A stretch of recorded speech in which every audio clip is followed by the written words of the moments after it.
শ্রী গুরু চরণ পদ্ম।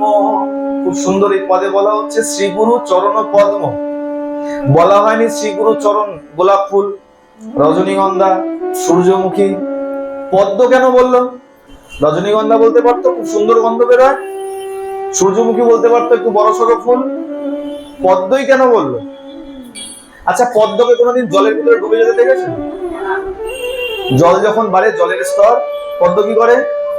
তার মৃণালকে, ডাটিকে আরো বাড়িয়ে জলের উপরে উঠেছে। হ্যাঁ, ঠিক তেমন এই যে সংসারটা, এটা তো পাপের সমুদ্র। হ্যাঁ, কিন্তু গুরুদেবের চরণ হলো কমল, পদ্ম ফুল। আচ্ছা, যে মৌমাছি, যে ভ্রমর ওই পদ্মের উপরে গিয়ে বসে, সে কোনোদিন জলে ডোবে? কি হয়? যখন জলের স্তর বাড়ছে, পদ্ম উপরে উঠছে, আর ওই ভ্রমর কিন্তু নিশ্চিন্তে তার উপরে বসে আছে। এই সংসার সমুদ্রের মধ্যে আমরাও ভ্রমরের মতো হাবুডুবু খাচ্ছি।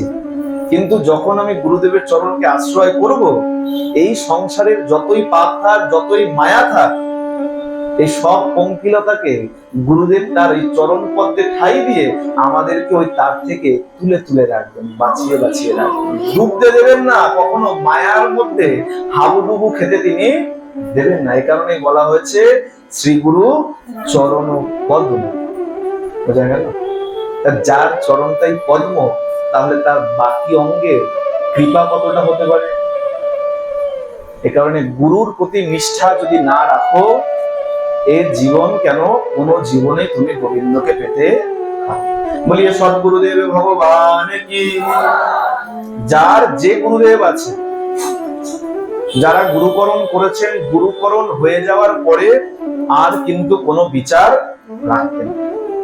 গুরুকরণ হয়ে গেছে, যে গুরু করে নিয়েছেন, তার মধ্যে কোনো পাপ, কোনো অপরাধ এইসব কিন্তু ভুলেও দেখতে নাই। গুরুদেব যা করছেন তিনি সমর্থবান, তিনি করতে পারেন। এই বিচার রেখে সেগুলোকে ঘুরে যেতে হয়, সেগুলোকে ভুলে যেতে হয়। একটা পুকুরের মধ্যে একটা কুকুর, মরা কুকুর ভাসছে। আপনাকে যদি বলি যাও ওই পুকুরের থেকে ওই পুকুরের জলে গিয়ে স্নান করো, কেউ করবেন? কেউ করবেন? গঙ্গায় স্নান করেন? গঙ্গা দিয়ে কি ভেসে যায়? তাহলে কেন স্নান করেন? তিনি সমর্থবান, তিনি সমর্থবান, পবিত্র নয়, তারা কিন্তু সমর্থবান। মায়ের সামর্থ্য আছে বলেই তিনি সবার পাপ তিনি গ্রহণ করছেন। ঠিক তেমন গুরুদেব হলেন সমর্থবান। গুরুকরণ যখন করে নিয়েছো, তখন জানতে হবে গুরুদেব সমর্থবান, তার মধ্যে কোনো দোষ। বলিয়ে সদ্গুরুদেব ভগবান কি।